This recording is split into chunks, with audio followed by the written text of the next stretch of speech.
Well, this is part 2 of our confronting without being confrontational. And today we just want to have a look at strategy. So we've dealt with the issues of the heart, the imperative. That's 80% of our success in addressing these issues will be because of our heart issues and how we convey those.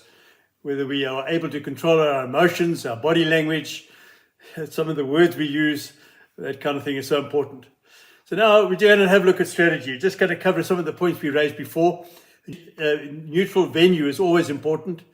It can be hostile. The other thing is to make sure that we don't interrupt continuously.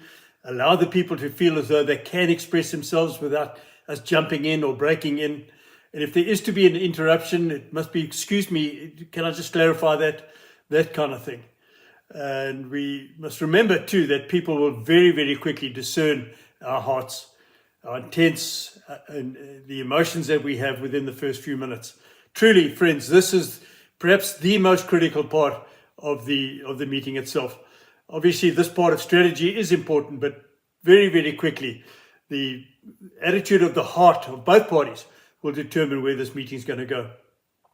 I found for myself, and it's a bit easier in some ways because I have done some magisterial work and I've been able to divorce myself from situations. But if you can do that, if you can divorce yourself from the situation and try and look at it as an outsider would, try and look at it constructively. So you divorce yourself from the situation so that your emotions don't cloud the issue. This thing of emotions is so important. And so we try to see things as a third party would. We need to maybe affirm at the beginning of the meeting our intention. It's either for correction, if it's a discipline issue, reconciliation, restoration of the relationship, or just to clarify the misunderstanding at the beginning. It's always good just to spell that out. And so remember, how you project yourself and your emotions go a long way in this particular meeting.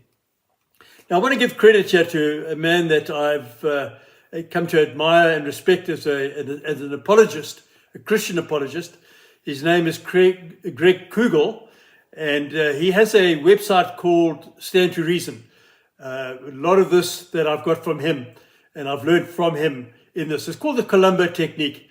And Columbo was a video series some time ago of a detective, very scruffy looking guy with a rumpled coat. He always had a cigarette hanging from his mouth.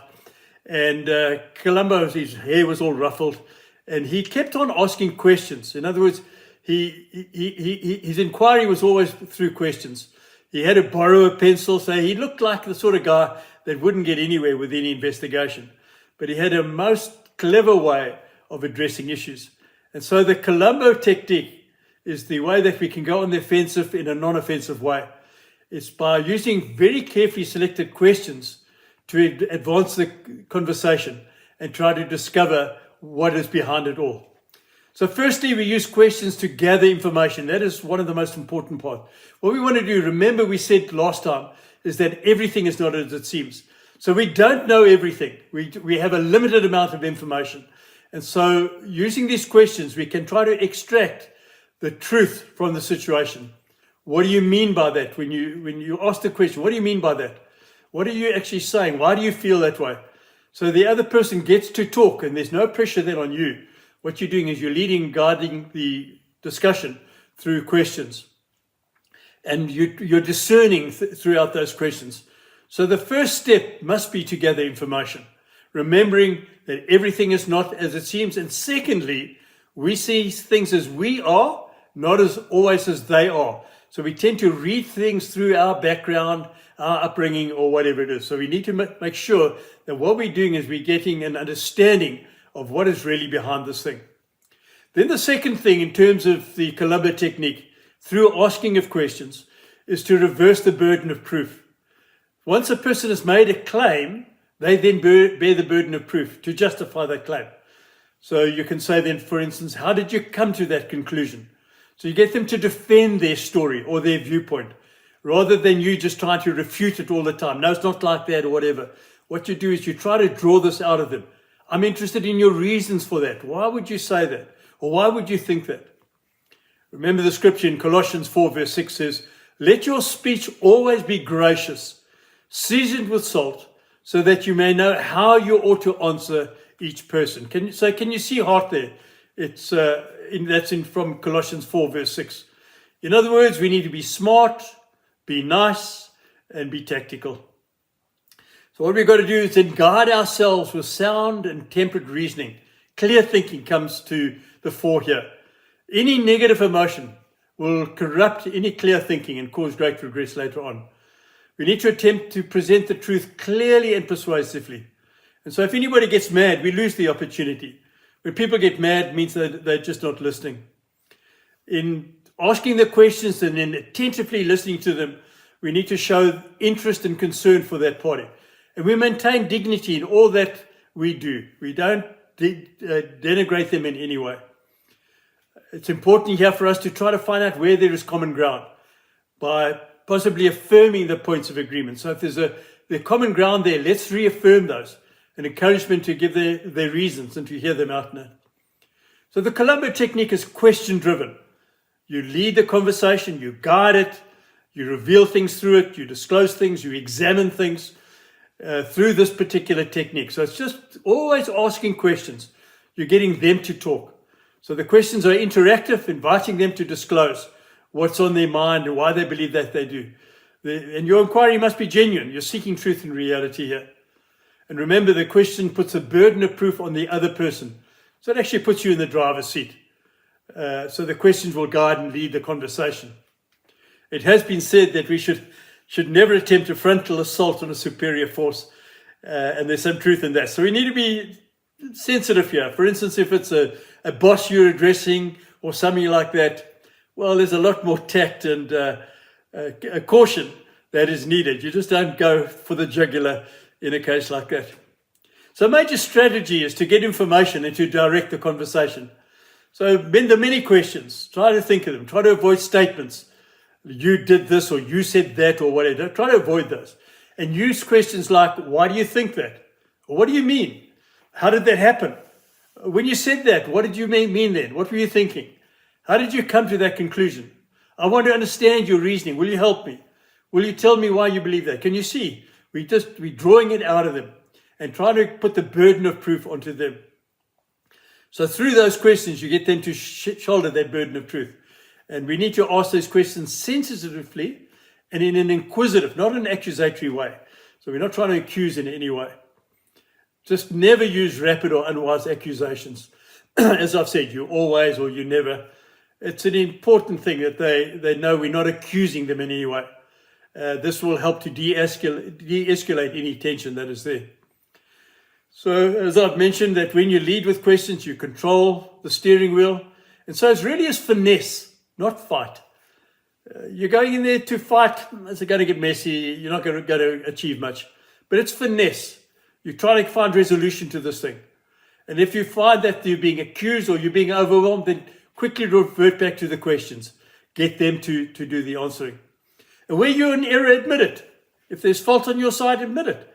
If you need to apologize, do so graciously. Agree when they've made valid points. We're not here to try and win by being unfair. If they have some validity to their point, agree with it. And we must be careful that we don't rush to conclusions. Both parties must feel as though they've had time to air their views and positions. In order to deal with this, it's important that there's 100% honesty and full disclosure. So let's quickly just summarize all of that. So it's question-driven.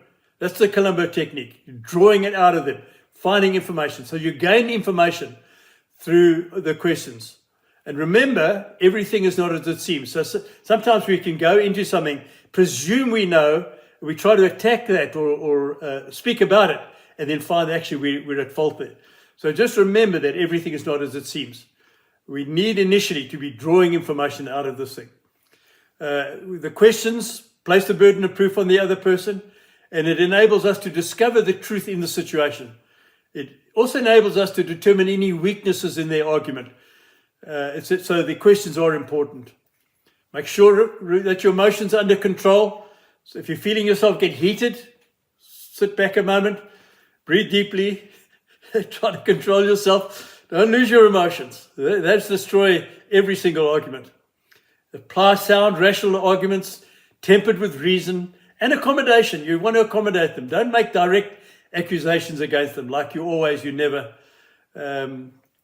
Attempt to control and guide through discussion. Avoid manipulation, unfounded accusations, all of those things, obvious things, but too often we mess them up in the discussion. So remember, it's finesse, not fight. We need to show interest and concern for the party. If they know that we're interested, that we're concerned, that we're not coming here to box, what we're trying to do is we're trying to get this thing sorted out. We acknowledge them, we maintain their dignity, we affirm a common ground, and we encourage them to give their reasons. I've mentioned never attempt a frontal assault on a superior force. So don't get into arguments and power plays. They never win discussions. Always go back to questions. Why do you say that? What do you mean? Why do you think that? What could I have done differently? Get them to justify and explain their position, and get them to shoulder the burden of proof. Whoever makes the claim must shoulder the burden of proof.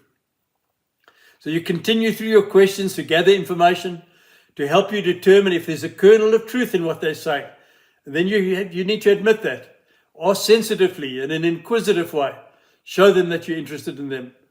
And try to avoid going on the defensive. As soon as you find that is happening, turn it around with questions. The more words they use, the more you then have to play with. And never use rapid or wild accusations. Okay? So this is the way to work through conflict. So it's conflict without being confrontational. Can you see that? A lot of heart in it. No compromise. What we're wanting to do here, we want to sort this thing out, but we want to do it well and we want to do it properly. So we need to just back off once we've done that. We need to bring clarity to it, to say, well, this is what we've agreed to. This is what we've seen in it. I can see I messed up there. I'm really sorry about that, but I'm glad that we've resolved this or whatever. Obviously, I can't expand on the conclusion here because it will depend on the circumstances. But you get the general idea here. So it's heart is the big thing right at the beginning. Prepare yourselves.